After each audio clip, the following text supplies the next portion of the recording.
लोक स्वास्थ्य एवं परिवार कल्याण विभाग के सचिव डॉक्टर भार्गव ने किया जिला चिकित्सालय एवं कोविड अस्पताल का निरीक्षण। 26 जुलाई को जिले में रहेगा टोटल लॉकडाउन। रात्रिकालीन कर्फ्यू का भी कलेक्टर ने जारी किया आदेश। और रक्षाबंधन को लेकर सजी दुकानों में इस बार नजर नहीं आ रही है चाइना मेड राखियां। देसी राखियां ही बढ़ा रही है बाजार की शोभा। अब समाचार विस्तार से।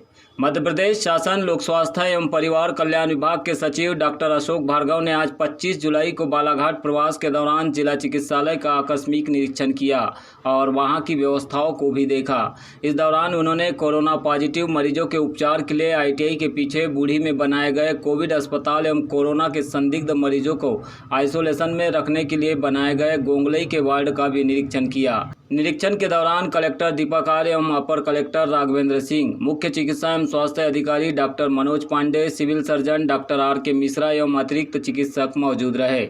सचिव डॉक्टर भार्गव ने जिला चिकित्सालय के निरीक्षण के दौरान विभिन्न वार्डों में भर्ती मरीजों से भी चर्चा की और उन्हें अस्पताल में मिल रही सुविधाओं के बारे में विस्तार से जानकारी ली। इस दौरान उन्होंने महिला वार्ड, प्रसूति वार्ड, नवजात शिशुओं के उपचार के लिए बनाए गए NCU, बच्चा वार्ड, पोषण पुनर्वास केंद्र एवं स्टोर का भी निरीक्षण किया। सचिव डॉक्टर अशोक भार्गव ने अस्पताल के वार्डों के निरीक्षण के दौरान मरीजों को दी जाने वाली दवाओं की भी जांच की। साथ ही दवाएं एक्सपायरी डेट की तो नहीं है इसका भी अवलोकन किया। जांच में कोई भी दवा एक्सपायरी डेट की नहीं मिली। उन्होंने जिला चिकित्सालय के निरीक्षण के दौरान स्वच्छता पर विशेष ध्यान देने, जहां पर जरूरत हो वहां पर रैंप बनाने, मरीजों एवं उनके परिजनों को मास्क लगाने, अस्पताल परिसर में सोशल डिस्टेंसिंग का पालन कराने के निर्देश दिए। उन्होंने जिला चिकित्सालय में चल रहे निर्माण कार्यों को भी शीघ्र पूरा करने के लिए निर्देश जारी किए। सचिव डॉक्टर भार्गव ने जिला अस्पताल बालाघाट में कोरोना के संदिग्ध मरीजों का पता लगाने के लिए बनाए गए फीवर क्लिनिक को भी देखा। उन्होंने ITI के पीछे बूढ़ी में कोरोना पॉजिटिव मरीजों के उपचार के लिए बनाए गए कोविड अस्पताल को भी देखा और कोरोना पॉजिटिव मरीजों का उपचार कर रहे चिकित्सकों से चर्चा कर उन्हें व मरीजों को मिल रही सुविधाओं एवं भोजन व्यवस्था के बारे में जानकारी ली। इस दौरान उन्होंने चिकित्सकों से कहा कि वे कोरोना पॉजिटिव मरीजों को योग आदि भी कराए, मरीजों की अच्छी तरह से काउंसलिंग करें और उनके उपचार में नियमों व मापदंडों का कड़ाई से पालन करें, जिससे कि मरीज पूरी तरह से स्वस्थ होकर अपने घर जा पाए।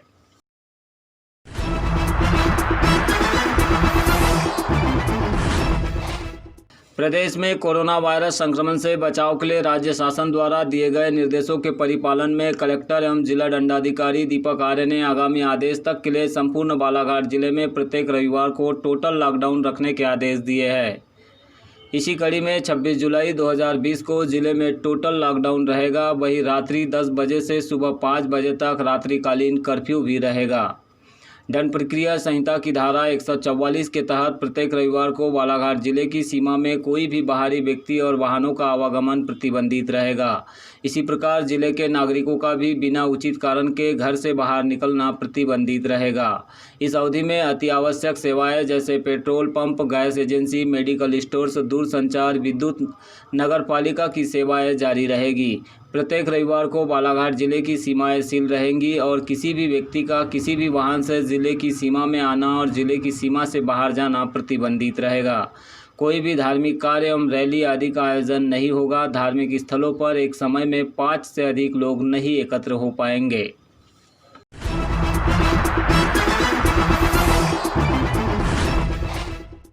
इस बार शुरू होने वाले गणेश उत्सव पर कोरोना के बादल मंडरा रहे हैं। मूर्तिकार भी दुविधा में है। शहर में सार्वजनिक पूजा पंडालों के लिए मूर्ति बनाने वाले शिल्पालय बंद पड़े हुए हैं। भगवान गणेश और दुर्गा की प्रतिमा बनाने को लेकर मूर्तिकारों में कोई हलचल देखने नहीं मिल रही है। इंतज़ार हो रहा है तो सिर्फ सरकार की गाइडलाइन का, ताकि अनुमति मिलते ही शेष बचा समय वे मूर्ति बनाने में जुटा सके। हालांकि इस बार सरकार की ओर से धार्मिक त्योहारों और सार्वजनिक पूजा पंडालों पर प्रतिबंध लगाए जाने की सूचनाएं प्राप्त हो रही है। इस वजह से भी मूर्तिकार अपना ध्यान कहीं और लगा रहे हैं। 22 अगस्त को गणेश उत्सव प्रारंभ हो रहा है। इसको लेकर शहर के अधिकांश क्षेत्रों में मूर्तिकारों द्वारा 2 से 3 माह पहले तैयारियां प्रारंभ कर दी जाती है। लेकिन इस वर्ष मार्च से शुरू हुए लॉकडाउन ने गणेश उत्सव और दुर्गा प्रतिमा तैयार करने वाले मूर्तिकारों की मुश्किलें बढ़ा दी है। मूर्तिकारों ने बताया कि इस बार कोरोना संकट के कारण उनका बजट बिगड़ गया है। मूर्तिकारों के सामने आर्थिक संकट खड़ा है। अधिकांश मूर्तिकारों का कहना है कि गणेश उत्सव और दुर्गा पूजा के दौरान होने वाली कमाई से ही पूरे साल उनकी रोजी रोटी चलती थी, लेकिन इस साल उनके व्यवसाय पर कोरोना का ग्रहण लग जाने से अब उन्हें कोई दूसरा रास्ता नजर नहीं आ रहा है। कोरोना संक्रमण के चलते अभी बड़ी मूर्ति का ऑर्डर आना कम हो गया है, जिसकी वजह से हम छोटी मूर्तियाँ बना रहे हैं और ऑर्डर भी कुछ कम आ रहे हैं, जिसकी वजह से हमें कम से कम 60% का लॉस हो रहा है।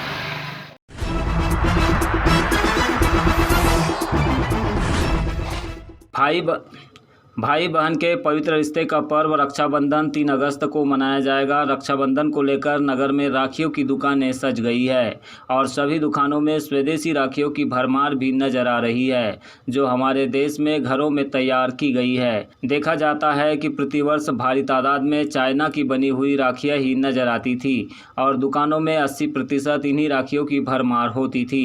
लेकिन कोरोना संक्रमण काल में भारत चीन का गलवान घाटी की सीमा पर हुआ विवाद का असर भारत और चीन के बीच व्यापारिक रिश्तों पर भी पड़ा और जहां भारत ने सोशल मीडिया पर चलने वाले चीन द्वारा संचालित आधा सैकड़ा से अधिक ऐप बंद कर दिए, वहीं अब इसका असर देश में प्रारंभ हो रहे त्योहारों पर भी दिख रहा है। भारत चीन विवाद के बाद रक्षाबंधन एक ऐसा पर्व है जिसमें व्यापारिक दृष्टि से चीन से सामग्री के रूप में राखियों का आयात होता था, लेकिन इस बार बाजार में सजी राखियों की दुकानों में कहीं भी चाइना निर्मित राखियां नजर नहीं आ रही है।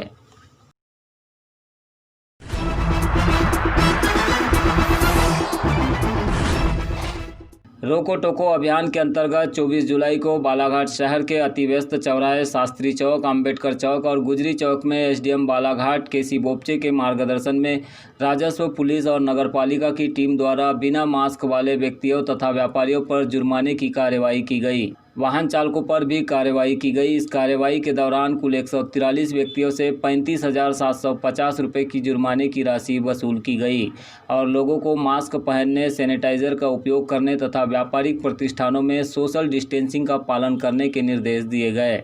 22 जुलाई को मिराज मॉल में स्थित रेस्टोरेंट में बिना अनुमति एवं सोशल डिस्टेंसिंग का पालन किए बगैर बिना मास्क का उपयोग किए शासन के निर्देशों के विपरीत अधिक संख्या में उपस्थित रहकर रात्रि 11 बजे तक पारिवारिक समारोह आयोजित करने वाले सचदेवा बंधुओं एवं रेस्टोरेंट से इनके संचालक के खिलाफ प्रशासनिक अमले द्वारा 24 जुलाई को थाना कोतवाली बालाघाट में प्रथम सूचना रिपोर्ट दर्ज की गई है।